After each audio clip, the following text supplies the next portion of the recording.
Falando em Lula, ele chegou em Nova York, desembarcou ontem à noite, ele e Janje, toda uma comitiva, uma ida importante, né? Uma agenda importante de Lula lá nos Estados Unidos, principalmente esse encontro com o presidente americano Joe Biden.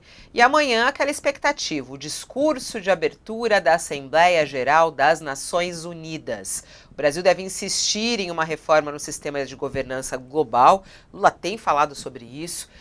Para Lula, o modelo atual, criado depois da Segunda Guerra Mundial, não representa mais a geopolítica atual. E há uma expectativa também em relação ao que Lula possa falar sobre a guerra, né? Jamil Chad já está aqui conosco para esse esquenta do discurso de Lula na ONU. Não sei se Jamil estará lá ou não. Você vai até Nova York, Jamil, vai acompanhar, pelo menos isso é certo. Bom dia para você.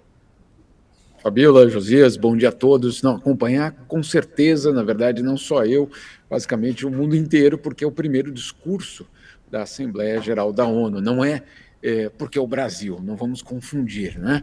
Mas o fato é que sim, por ser o primeiro discurso e logo depois de Joe Biden, obviamente o mundo inteiro vai estar conectado para saber qual vai ser a mensagem naquele momento. E aí existem alguns aspectos bastante fundamentais. O primeiro deles é que Lula desembarca numa ONU extremamente fragilizada, tanto financeiramente como em termos de poder. Por que em termos de poder? Porque, obviamente, nós vivemos aí desde o ano passado um racha na comunidade internacional, poucas vezes vista desde o final da Guerra Fria, e, obviamente, tudo paralisado, ou seja, as grandes decisões paralisadas, porque, claro, você vive hoje uma guerra e essa guerra foi importada para dentro de todos os organismos que fazem parte justamente da ONU. Então, em termos políticos, uma ONU paralisada. Em termos financeiros, também com muitos problemas. Para vocês terem uma ideia, nos últimos meses, a ONU foi obrigada a cortar os seus programas de ajuda humanitária para vários países do mundo, simplesmente porque não tinha mais dinheiro. Os doadores internacionais, e aí principalmente os países ricos, não desembarcaram com o dinheiro que costumavam desembarcar. Então, você vê que, obviamente, Lula chega numa situação de uma instituição fragilizada. Agora, qual é a mensagem que ele leva?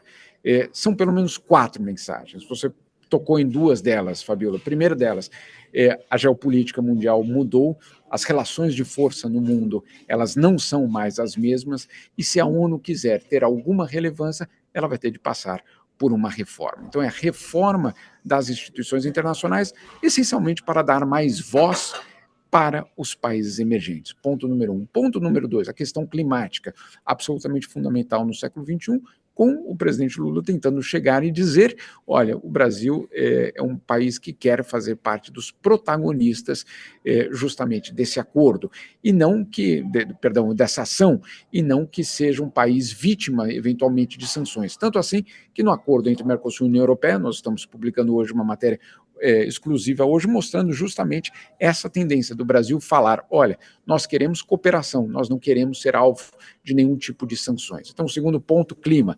Terceiro ponto, fome, que é uma pauta, obviamente, do governo brasileiro, já no G20, e que vai ser também trazido para a ONU. E um ponto número 4, a questão da desigualdade, que atinge um nível absurdamente inédito, pelo menos nesses últimos anos. Depois de redução de desigualdade, o mundo volta a viver essa situação. Então, esses são os grandes temas que o Brasil vai trazer. Agora, é um discurso fundamental, por quê? Porque ele também é um discurso maior, né? Normalmente, nessas cúpulas, o presidente tem 5 minutos, 4 minutos, nesse caso, são até 15 minutos. Então, a gente vai poder, obviamente, ouvir com mais detalhes. A guerra vai entrar? Certamente, sem dúvida nenhuma. Agora, o Brasil vem insistindo, é hora de falar na paz. Se isso é suficiente para convencer os outros países, ainda há muita distância para falar de paz nesse conflito. Mas vamos aí ouvir o que vem pela frente. E aí a gente não tem como não lembrar, né, Josias, do que foram os discursos do Brasil nos últimos anos com Bolsonaro no poder, né? E às vezes ele chegava lá, às vezes não, às vezes que ele foi lá, ele chegou lá e começou a falar, inclusive, mentiras, de certa maneira, né, Josias? A questão do meio ambiente e tudo mais. E fez um discurso muito voltado para o Brasil mesmo, para os eleitores, para os apoiadores dele, a história da família. Qual é a tua expectativa, Josias, dessa, a gente que fala muito sobre a volta à normalidade, desse discurso de Lula lá nas Nações Unidas? Vamos voltar com o discurso do Brasil ou ainda teremos o discurso político e muito mergulhado nessa polarização aqui de Lula e Bolsonaro? Bom, depois de alguns anos, nós vamos parar de passar vexame, né, Fabiola? Isso já é um ganho extraordinário, né? O Bolsonaro, como você bem lembrou, ele discursava na ONU para o seu cercadinho no Brasil, né? E não para o mundo. Ele, no discurso do ano passado, esse efeito cercadinho ele foi potencializado, porque o Bolsonaro estava em campanha e ele levou a campanha dele para a tribuna da ONU. No ano anterior, ainda época de pandemia, o Bolsonaro foi comer pizza em Nova York na calçada. O sujeito não estava vacinado e entrou em Nova York porque, como ele ia para a ONU, os chefes de Estado irresponsáveis, não vacinados, como o Bolsonaro, dispuseram ali de um salvo-conduto para entrar no país. Mas não podia entrar nos restaurantes. Foi comer pizza na calçada e comeu lá num restaurante, numa churrascaria de bandeira brasileira, que fez um arranjo para ele na calçada também, uns tapumes para ele poder almoçar, comer churrasco com a sua comitiva. Então, vamos parar de passar vexame, o que já é um ganho extraordinário para nós todos. O Brasil não ficava bem para o país financiar uma comitiva para passar vexame no exterior. Pagar para passar vexame não dá. Então, esse contraste beneficia o Lula. E o Lula vai levar as teses que ele tem esgrimido aí nas suas viagens internacionais: sustentabilidade, paz, democracia, justiça social, combate à fome. Ele é favorecido por uma perspectiva de um encontro com o Joe Biden, né, nessa quarta-feira, e um encontro que tem na pauta um plano global sobre empregos. Então, tem uma agenda muito adequada.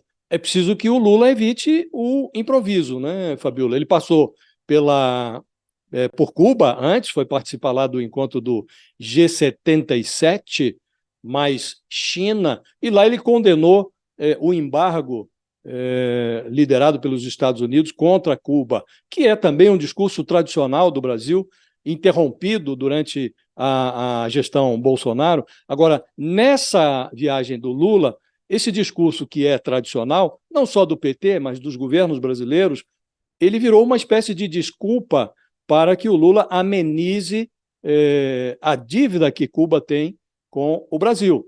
Então, apresenta-se o embargo agora como uma espécie de desculpa para a dívida de 2,5 bilhões de reais que Cuba tem com o Brasil, reconhece que deve, não nega a dívida, mas não vai pagar. Então, o Lula apresentou lá essa crítica ao embargo como uma espécie de desculpa para que Cuba não pague. E o Brasil até gostaria de servir refrescos novos a Cuba. De resto, há uma discussão já em curso sobre um encontro do Lula com o Zelensky, o presidente da Ucrânia. Encontra, não encontra, o Lula ofereceu 2 horários, o Zelensky está fazendo um doce, depende da pauta, vamos ver. Então, acho que o Lula tem que fugir dessas armadilhas, nas quais ele já caiu em outras viagens. Ele tem uma pauta que é muito central, e nessa pauta, 2 assuntos são prioritários para ele. O primeiro é meio ambiente, que é o principal ativo do Brasil nessa cruzada do Lula para recuperar o prestígio do Brasil no exterior. E o segundo é a desigualdade, que é uma pauta dele, uma pauta tradicional, combate à fome, pelo emprego e tal. Se ele começa a cair em casca de banana, Fabiola, dando uma declaração aqui, outra ali, e deixa que o Zelensky ocupe a sua agenda, aí ele vai cometer um erro que já cometeu em outras viagens. Ele perde o efeito comparação e vamos ficar nós discutindo asteriscos que giram em torno dessas viagens do Lula ao exterior. Se ele se centra na pauta e evita o improviso, ele pode voltar para o Brasil com feitos interessantes. Ô, Fabiola, Jamil, fala, pode falar. justamente sobre a questão do Zelensky, questão da Ucrânia, eu acho que o Josias colocou de uma forma muito correta as cascas de banana. E o Brasil tem tentado, justamente nas últimas reuniões, já vendo o que vem acontecendo, se prevenir. Então, por exemplo, houve em agosto uma reunião na Arábia Saudita entre os negociadores, basicamente os principais negociadores dos grandes países do mundo. No caso, Celso Amorim era o representante brasileiro. E aí houve algo muito curioso, Josias, porque na reunião anterior, que é justamente para falar sobre a Ucrânia, na Dinamarca, de repente os países chegam lá e olha que surpresa, os ucranianos tinham preparado um rascunho de uma declaração final na qual todos ali apoiavam o plano de paz da Ucrânia. Aí, Brasil, Índia e outros falaram, opa, não é para isso que a gente veio aqui. Então, a casca de banana foi colocada, foi evitada, ok.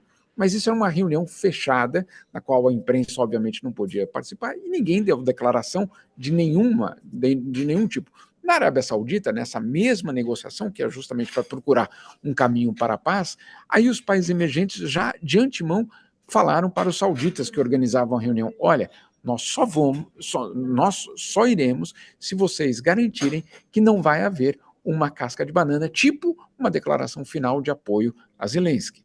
Então, essa tentativa é permanente, faz parte do jogo diplomático. Se você é um país em guerra, eu imagino que você sim está procurando ativamente apoios e declarações de apoio, então faz parte. Agora, como o Josias colocou de uma forma muito correta, é uma poluição real a qualquer tipo de agenda que o Brasil possa ter, caso essa gestão, vamos dizer assim, da relação Brasil-Ucrânia saia, vamos dizer assim, da agenda controlada. Então, é um risco? Claro, certamente é. Agora, o Brasil, de outro lado, não pode, querendo ser um protagonista internacional, não vai poder não comentar, né, a guerra, não vai poder deixar a guerra de fora do discurso de abertura da Assembleia Geral. Agora, perguntas que vão ser colocadas: o Brasil vai condenar a agressão russa ou não? O Brasil já fez isso em votos na ONU, certamente, mas nos BRICS, em outros lugares, ele evita falar dessa forma. Então, primeiro ponto, vai haver uma condenação à agressão a um território estrangeiro ou não? De outro lado, vai haver algum tipo de consideração de que, de fato, a guerra deve ser pensada como algo um pouco mais amplo do que apenas uma invasão de um país sobre outro, ou a própria segurança coletiva da Europa também é colocada em questão? Então, tudo isso vai ser olhado com lupa. Inclusive, né,